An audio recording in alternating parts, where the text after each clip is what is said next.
बोलो जयकारा बोल मेरे श्री गुरु महाराज की जय। श्री सद्गुरुदेव भगवान की जय।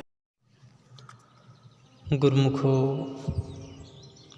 एक बार कुछ सत्संगियों ने मिलकर श्री चरणों में विनय की कि हे प्रभु, हमें संगत अत्यधिक विवश करती है कि एक बार श्री गुरु दीनदयाल जी को विनय कर नागपुर में ले आए ताकि हम सब श्री दर्शन से कृतज्ञ हो सकें। कुछ संगत ऐसी थी जो किन्हीं कारणों से श्री दर्शन के लिए आ भी नहीं सकती थी और श्री दर्शन की चाह भी उन्हें अत्यधिक थी। प्रेमियों की इस तीव्र उत्कंठा से श्री सद्गुरुदेव महाराज जी को नागपुर पधारने के लिए विवश किया। श्री सद्गुरुदेव महाराज जी उनकी विनय स्वीकार कर नागपुर पधारे। नागपुर में प्रेमियों ने श्री सद्गुरुदेव महाराज जी का भावभीना स्वागत किया। सभी प्रेमी व जिज्ञासु दिन रात श्री सद्गुरुदेव महाराज जी के श्री दर्शन तथा श्री अमृत वचन श्रवण कृत हो गए। एक दिन श्री गुरुदेव महाराज जी ने प्रवचन फरमाए। जिस प्रकार साधारण संसारी मनुष्य दुनियादारी के व्यवहार को अपना मानकर उसमें अधिक रुचि व लगन से काम करते हैं और अपनी सुरती की धार उसमें लगा देते हैं, क्योंकि इसी काम को उन्होंने अपने जीवन का लक्ष्य समझ रखा है। वह काम चाहे कितने भी कठिन क्यों न हो, उनमें अपनी सुरती की धार को लगाकर सफलता प्राप्त करते हैं और इसी काम में ही अपना लाभ समझते हैं।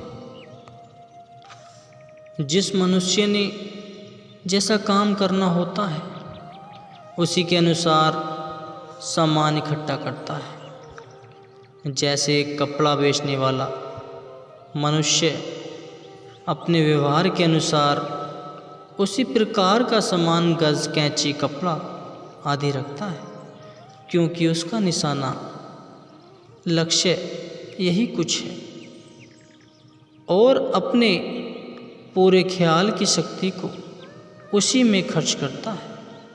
इसी प्रकार परमार्थ में भी जीव को अपनी सुरती व ख्याल की शक्ति को लगाना चाहिए। दिल में हर समय मालिक की प्राप्ति के ख्याल को दृढ़ करो। सद्गुरु की सेवा को अपना काम समझकर अपने दिल की गहराई में उसको स्थान दो। यदि काम को बिना रुचि व बिना किसी ख्याल के किया गया तो सफलता का प्राप्त होना कठिन है। सद्गुरु की सेवा और मालिक की बंदगी में देखने मात्र से तो कोई लाभ हानि दिखाई नहीं देती, परंतु आंतरिक दृष्टि में बहुत अंतर है। जो काम रुचि से किया जाए उसका परिणाम कुछ और है और जो बिना रुचि से किया जाए उसका परिणाम कुछ और है। अब सोचना इस बात का है कि जो काम दिल लगाकर वह रुचि से किया जाए उससे बहुत लाभ है। श्रद्धा भाव व दिल लगाकर सेवा करने से मन की दशा कुछ की कुछ हो जाती है। सद्गुरु की सेवा भजनाभ्यास व सत्संग से मन की अवस्था कौए से हंस की तरह हो जाती है। कौए की खुराक मांस है और हंस की मोती। कौवा गंदगी पर बैठता है और हंस मानसरोवर में रहता है। देखने में भी कौवा काला होता है और हंस दूध की तरह सफ़ेद होता है, परंतु मन की प्रकृति, मन का स्वभाव तभी बदल सकता है जब मन को सेवा, भजन, अभ्यास व सत्संग में लगाया जाए। इन गुणों को ग्रहण करने से मन की हालत पलट जाती है। परम संत श्री कबीर साहिब जी ने कहा है, पहले यह मन काग था, करता जीवन घात, अब तो मन हंसा भया, मोती चुक चुक खात। पहले इस जीव का मन विषय विकारों की गंदगी, काम, क्रोध, लोभ, मोह आदि की तरफ दौड़ता था। भजनाभ्यास व सत्संग से मन विषय विकारों की गंदगी को छोड़कर विवेक, विचार व भजन कीर्तन की तरफ लग जाता है और अपनी पुरानी आदतें भूल जाता है। इस मन को संत महात्माओं ने अलग अलग नामों से पुकारा है। किसी ने कहा है कि मन हाथी की तरह बलवान है, किसी ने सांप का भी दर्जा दिया है, किसी ने कौवे के साथ इसकी तुलना की है, किसी ने मन को भूत कहा है। परंतु मन को कुछ ही समझ लिया जाए, इसे सुधरने का,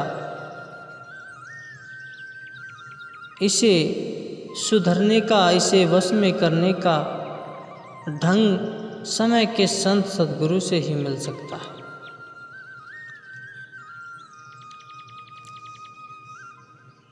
संत सद्गुरु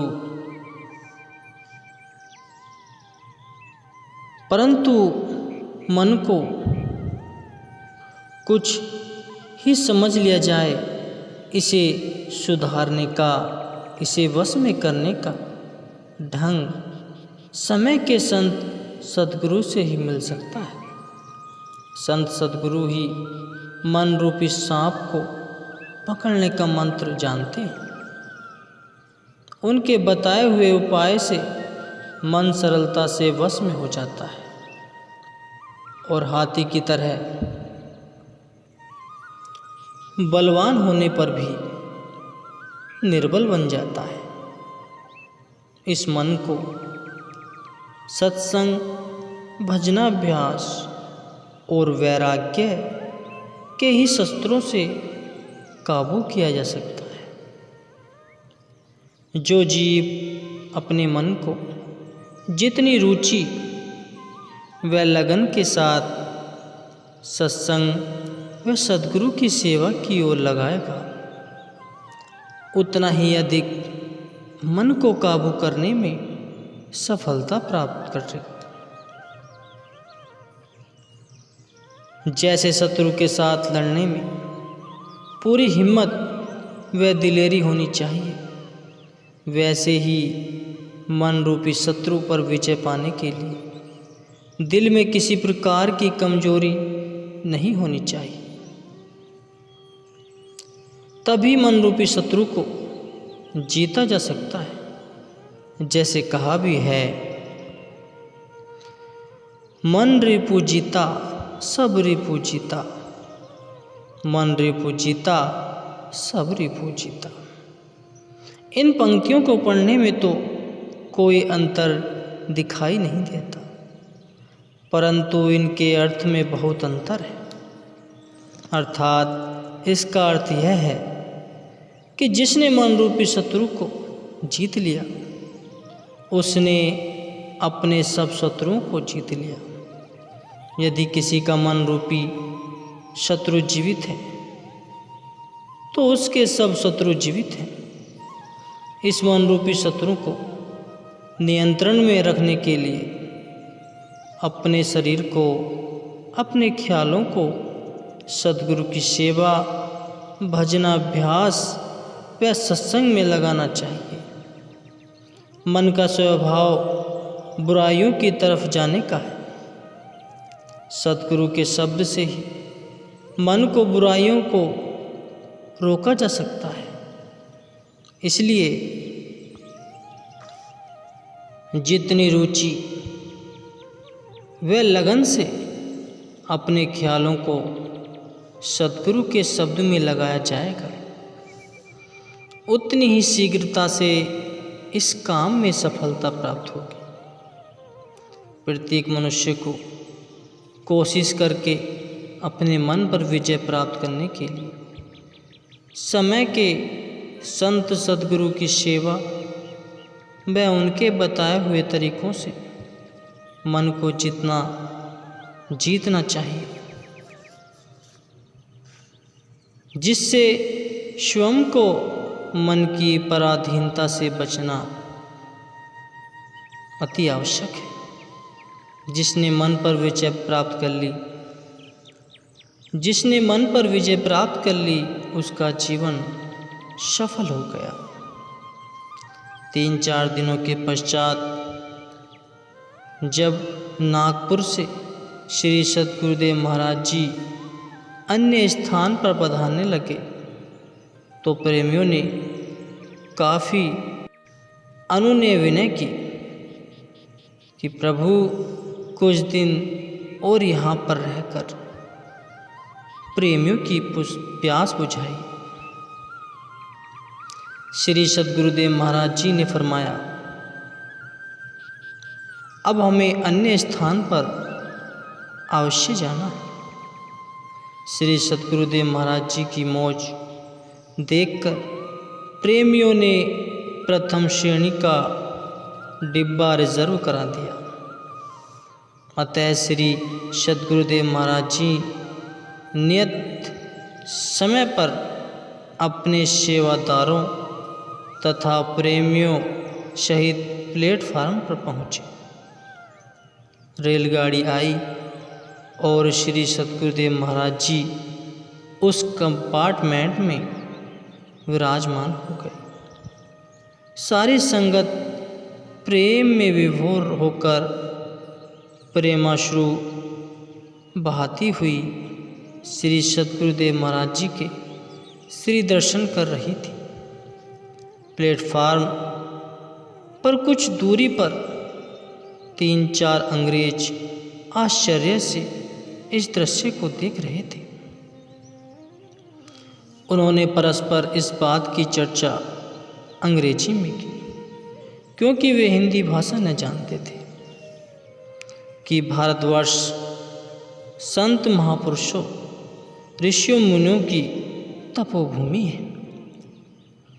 त्रेता में भगवान श्री रामचंद्र जी महाराज तथा द्वापर में भगवान श्री कृष्णचंद्र जी महाराज जी ने भारत भूमि पर अवतार लेकर इसे कृतार्थ किया था, और अब कलयुग में भी वही संत स्वरूप में जीवों का कल्याण कर रहे हैं। यह भी वही अवतार की प्रतीत होते हैं, यह भी वही अवतार ही प्रतीत होते हैं। समीपी महात्मा शुक सागरानंद जी उनकी इन बातों को सुन रहे थे। प्लेटफार्म से गाड़ी ने प्रस्थान किया। सब संगत प्रेमाश्रु बहाते हुए घरों को लौट गई। महात्मा सुख सागरानंद जी ने उनकी अंग्रेजी की यह बात सुनकर मन ही मन एक लंबी सांस लेते हुए श्री सद्गुरुदेव महाराज जी के बिछोह में कहा, सत्य है आपकी बातें, लेकिन परख की दृष्टि रखने वाले ही इस संत रूप भगवान को पहचान सकते हैं। इतने में उन्होंने महात्मा जी को समीप बुलाया तथा अंग्रेजी भाषा में ही पूछा, ये महापुरुष कहाँ से आए? ये तो कोई महान हस्ती दिखाई देते हैं। महात्मा जी ने उत्तर दिया कि यह महापुरुष भारत में मध्य प्रदेश में स्थित श्री आनंदपुर से आए हैं। ये उच्च महान हस्ती के महापुरुष हैं, लेकिन बाहरी आँखों से इनकी महानता को जानना कठिन है। किसी सौभाग्यवान को ही इनके श्री दर्शन प्राप्त होते हैं। उन व्यक्तियों ने कहा कि यदि हमें पहले पता होता तो हम भी इनकी पावन संगति को प्राप्त कर अपना जीवन कृतार्थ कर लेते। इस प्रकार श्री